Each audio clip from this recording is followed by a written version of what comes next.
Once again, if you're just joining us, please silence your cell phones and all the other stuff I usually say. Jay, give us an overview, please. Yeah, great night tonight. Unbelievable crowd. I think two things really stand out. Our team was locked in from the first pitch. We talked a lot about just focusing on execution, and they did that really, really well. And this time of year, you win these games against these elite teams when great players play great, and that was certainly the case with Paul from the mound tonight, Braden, Gavin from the batter's box. I thought it was a really solid game. Thought we played clean baseball, and our guys were guys, and that's what it takes to win games here.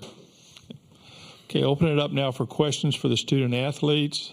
Raise your hand, and we'll get a mic to you, and I saw Leah first. Paul, Tony Vitello just said that he felt like you pitched backwards against Tennessee versus the last time he saw you. So what was kind of your game plan? What pitches were working? Yeah, I mean, at different points today, I had all 4 pitches working. And, I mean, you have to look at obviously their lineup, but also, what's working for me. And went out there and made pitches, kind of through what they weren't expecting at times, and worked pretty well. Okay, Sam. Sam McKeon from the World Herald. Paul, can you talk just a little bit about the night? That setting, 25,000 fans, throwing the way that you did, that experience, what it was like. Yeah, it was awesome, and I think I'm going to need a little bit of time to kind of internalize that and take it all in, because I don't think I was able to do that as much as probably some other people were tonight. But it was an awesome experience to go out there and compete in front of that many people. Alex Box Stadium is a pretty cool place, but I mean, this is a different animal. It was really cool. Okay, who you got? Yeah. Yeah, Glenn Wesco, 247. Gavin and Braden, just the hitters tonight, you guys seem to really just kind of pace yourselves, and it just really looked like you guys just did a good job of moving the offense when you needed to. Just how would you assess what you guys were able to do out there tonight? Gavin, you start, please. Absolutely. No, we had a plan, and I think we really stuck to it. We hit a lot of balls hard at people in the beginning, so it kind of showed you how we came out. But at the end of the day, we had a plan, and I think we did a really good job of doing that, as well as adjusting to the pitchers that came into the game. So we were just really locked in as a team. Braden? Yeah, I agree with him. We were just focused on the plan that we had before the game, and slowing ourselves down, not getting too anxious, because it's an unbelievable environment. There's 20-something thousand people there, so just taking our breaths and focusing on our job. Okay, next question. Who you got? Yeah, right here. Jacques Doucet, WAP-TV in Baton Rouge. Braden, in Round Rock, you reflected a lot about your improvement from last year to this year, and a huge game, obviously this much bigger stage, but this moment, this game for you, this performance tonight, and all the hard work, is it worth it? Yeah, absolutely. This is what you play for, to come and play on this stage, and I'm very proud of my team, very proud of Paul, and very proud of Gavin. We all work really hard, and it's for these moments, so I'm just happy to be a part of it. Okay, back over here. Yeah. Miguel Paredes-Reyes, LSU Tiger TV. Paul, you hit your 200th strikeout of the season today, just 2 shy of the SEC record. Did you have that in mind at all in your outing tonight? Not really. Found out about that after the game, which is pretty cool. But, yeah, I mean, it comes down to executing, and I think I did a good job of that today, especially early on. And so, it's really cool to do that. But, yeah, just a lot more happy with the execution, I think. Okay. Michael Cobble, WBRZ TV. If we can get Gavin and Braden on this one. Just your feelings now that you kind of broke the seal on this thing and maybe took some of the mystique away from the College World Series, having success early, how much did that help you, Gavin and Braden? Gavin? No, it was awesome. I've been waiting a long couple of days since we've been in the hotel. I know everybody else has. But it was awesome just to see the environment and take it all in that first pitch of the game. It's everything you could expect and more. I mean, Coach told us whenever we won the Super Regional that it's going to be everything you expect times 4, and he was right about it. And I'd say times 10. But it was awesome just to enjoy that first game, and we're ready for the next one. Braden? Yeah, like I said earlier, we were just focused on slowing ourselves down because it's such a big environment and such a big stage. But it was unbelievable. It was everything I thought it would be. And, it was awesome. Okay, let's go to Leah here. Leah Van, Baton Rouge Advocate. Braden, you had 3 extra base hits tonight. What were you seeing from the plate? Yeah, I was just trying to get the ball. I was trying to get the ball up. Stay at the bottom of the zone. That was something that I needed to improve from last weekend, and that was the focus in BP and all the training going into the this week. So, just sticking to my plan. Following what our coaches tell us, and it worked out positive for me. Okay, Jake. Jake McKeever, College Baseball Central. Gavin, can you kind of talk us through that at-bat with the home run, what you were looking for and what you saw? Just obviously, like Braden said, just trying to get something up. Our game plan was to get balls up with the guy. I mean, he had a lot of sink, a lot of run. So the only way to be successful was to see him over the plate. And fortunately, I was able to spit on 2 balls and then see 1 ball up. So I was lucky enough to put a good swing on a good ball and put the Tigers out in front right there.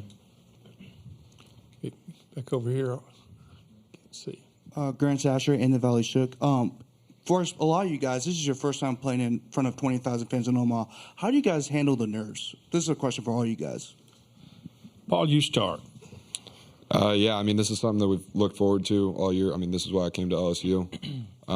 But honestly, playing in front of as many fans as we have at Alex Box, and kind of mentally preparing over the last 10 months or whatever it's been, when it comes down to it, it just comes down to execution. And Coach says the game doesn't change, people change. And as long as we make it to where we don't change, then that allows us to have success here. Braden? Yeah, we like to embrace it no matter how many fans are in the stands. At Alex Box, we average probably 9,000 to 10,000 a game. It's, the only place in the country that's like that. So, I wouldn't say we're used to playing in front of 20,000 people, but, we play in front of crowds a lot. So, it's super cool. And if you just look around and, have a full circle moment, it's like, how can you not have the most fun?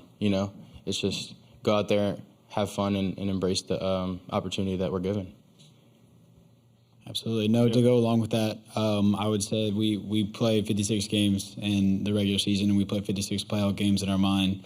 So every game that we play is a playoff game. No matter what we do, no matter how we prepare, we're preparing to win a playoff game. And that's something that I think that has made us very successful in those moments, and what's going to continue to help us move forward. Okay, this will be the last question coming up. Jocelyn? Jocelyn Stamp, Sports Illustrated Kids. Paul, what advice would you give to kids facing a pitcher like you? Oh, man.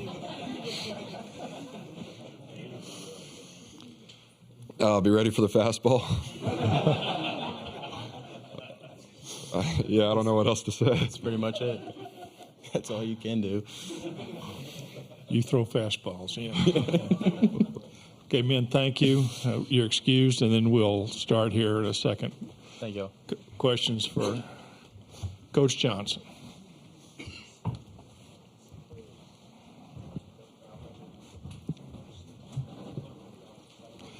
That's a good answer, Paul. Thanks, guys. Thanks. Okay. First question, we'll start here with Sam. Hey, Coach, you've been around here long enough to know that there's been really great pitchers who have come here and not done well. What can you say about Paul's performance tonight with all the pressure and all the attention on him the way it was? Yeah, I'm really proud of him, and I certainly don't take these outings for granted, but that's about the 16th one that we've seen like that, and remarkable. I'm really proud of him for tonight because he had a lot on his plate here, and all great things, with the Dick Hauser Award. But that was took a lot of time and effort, and what a great honor. And, he just showed tonight why he was probably the clear-cut winner for that award. So we tried to get him some rest and kind of insulate him as best we could so he could be on track with his preparation, because he does that better than anybody else. As good as the performance is, the preparation is even better. And I think what gets lost with him sometimes, because his stuff is so amazing, the pitch execution is tremendous. And when you put that kind of stuff with that kind of execution, you have Paul Skeens. Okay. Go Leah here, and then we'll go to Leah Van, Baton Rouge Advocate. Jay, I know Paul's had great outings this whole season, but what do you think was the difference between the last time he faced this lineup to this time? Yeah, we kind of did a hybrid thing of, look back at those games, and then we look back at where they were recently, and some of those guys have improved, and we felt like we needed to attack them a little bit different way. And then looking at it also, their plan early in the game, we were able to kind of figure out what they were trying to do with him.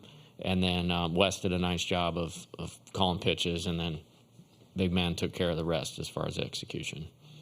Okay, back here. Michael? Yeah, Jay, that was going to be my question. Just the selection. You were talking about the execution, but the selection to keep them off balance and the change working early. Do you feel like that really was the tone setter? Yeah, for sure. They were on fastballs in the first inning. They had a hit. Inslee had a hit, and then Dickey lined out, and so Ahuna swung early, and so you could tell they were trying to jump him, and sometimes that's all you can do. And when it's getting on you that fast, you have to make an early decision. And when you have to make an early decision and he starts throwing his changeup like that, there's not a lot you can do. And, the execution of all three tonight was pretty elite. Right here, Doc. Coach, the job Josh Pearson did in left field tonight made a few nice catches for you. Yeah, spectacular. Tonight was very reminiscent of we started this season at Texas A&M league play. Started league play at Texas A&M. It was a bigger field. The wind was blowing in. We played him because I just think he gives us professional at-bats. He's a pretty good defensive outfielder, and that paid off. And he's obviously earned his spot in there with how he's performed throughout the postseason. But left field here is a really tough place to play at the 6 o'clock game. There's sun that sits right over there, and we actually had to warn him about it. We're here in 21. We hit a double over the left fielder's head, and then we misplayed a ball in left field in the first inning. So it's really tough, but he did a nice job. And Mark Wanaka, I've said this before, is the best positioner of outfielders in the planet, and he earned his money tonight with that. They hit a couple right at Dylan and right at Josh. Okay, go back right there, Tina. Jay, Zachary Junda, and the Valley Shook. We've talked a lot about Paul Skeens tonight, but what about the job Riley Cooper did coming in and closing this thing out, especially after it got a little hairy in the 8th? Yeah, poise, competitiveness, winner, and all of the above. And he's been at his best, here basically since the SEC tournament. That's like 4 or 5 really good outings in a row. And the tempo was amazing. It was like get the ball back on the rubber, strike one. It was really impressive. And, like I said, sometimes it's not about spin rates. It's not about velocity. It's about winning pitching. And Riley's doing a lot of winning pitching right now. Did he seem comfortable, especially having a previous experience? I think so. Yeah, I think so. And I've felt that way the whole NCAA tournament and certainly tonight. Let's go right here first. Coach, so far, all the other 3 games so far this weekend have been won in the last 2 innings. What words did you have to Riley Cooper when he went into close? Yeah, we actually talked about that. It's 3 one-run games in the previous 3. And, you never know when those big pitches are going to come that are going to tip the game. And so a lot of boring, stay in the moment, present moment focus, type stuff, and try to win as many innings as we could. And all those runs, taking it from 2-0 to 4-0, and then from 4-0 to 5-0 on Trey's sac fly, and then Braden's home run. That proved to be a really big deal. But for him, it was just about execution. He came in after the home run, and there was 2 outs in the inning. So it was really just about getting that first guy out, and we didn't. Again, infield single. Nice try on that play by Jordan right there with the guy running down the line. But then to strike out Christian Moore, who has had a phenomenal season, one of the best players in the SEC, hands down for me. But he made it really tough on him with how he executed. So, and then he was pumped up after that one, and then I just kind of looked at Wes and I was like, hey. Get him settled back down because we got to go out and get 3 more outs. And so, but you know what you're going to get with him, and that's the best thing I'll say about him is you know what you're going to get with Riley. So we had one back here, I think. Yeah. Hey, Coach. I was just sort of curious with Braden, how much do you think that offseason surgery has helped him just see the ball and just hit it a lot more consistently this year? Yeah, he's done a great job, and in every phase, we last year's evaluation, there was areas we needed marked improvement, and we've talked about those things: athleticism, defense, vision, plate discipline, at-bats between homers, and he's literally done all of that. And, you win games this time of year when guys like him, step up and play their best, and, it's game-winning homer against Oregon State, in that 1-0 game of the regional was obviously big, and 3 great at-bats tonight. And, just when I look up, because we're looking at him in the face from the third base dugout, just the self-control and the locked in, and he was a professional hitter tonight. Okay, this will be our last question here, Michael. Yeah, Jay, if you would kind of talk about the offense. Obviously, you guys have seen a lot of top-tier pitchers, but you always seem to find a way to figure them out. Gavin getting it going, and Braden, as you just alluded to. But what is it about those guys? Is it just their ability to stay in the moment and kind of work through the problem? Yeah, good pitching beats good hitting. I mean, that's baseball has always been that way. We have a great offense. I think 1 to 9 is you have a lot of things working for you right now. There's some speed, there's some power, obviously, solid hitting skills throughout, but you got a ton of college at bats in there, and they've been useful. And what I mean by that is they all weren't exactly what they are now, but they hold themselves to a high standard of what the team needs out of them. And then they just don't give in, the way a lot of typical college hitters do. And then when you do that, you get to some of the talent in terms of on-base percentage and slugging, runs, all of those types of things. I thought we played very mature baseball tonight. I mean, we got the 1 error, but that was a tough play. Jordan did everything right on that play to come get it, and the only hop he could have caught was the short hop and still made the play. But I thought we played great, clean baseball on both sides, took really good at-bats, and then we had some, like I said, we had some of our guys were guys tonight. Thank you, Jay. We'll see you Monday night. Yes, sir. Wake will be the home team. Yes, sir.